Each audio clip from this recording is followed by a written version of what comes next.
పరమేశ్వరుణ్ణి ఎలా ప్రార్థన చెయ్యొచ్చో ఆయన ఎందుకు అనుగ్రహిస్తాడో భాగవతం ఆవిష్కరిస్తుంది. వాళ్ళు పిల్లల్ని పట్టుకుని వచ్చి అంటున్నారు, అనాథానాథ పాలింపవే అన్నారు. నాథులు లేని వాళ్ళకి నువ్వు నాథుడివి, అనాథనాథుడివి. అనాథులందరికీ కూడా నువ్వే నాథుడివి. పైగా అసలు లోకంలో అనాథగా ఎవరు ఉండవలసిన అవసరం లేని స్థితిని కల్పించగలిగిన వాడివి. అందుకే అనాథ అన్న మాట కన్నా అర్థం లేని మాట ఇంకొకటి లేదు అన్నారు పెద్దలు.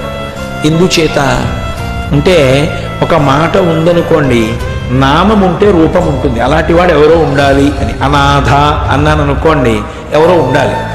లోకంలో నాథుడు లేనివాడన్నవాడు ఎవరు ఉండడు.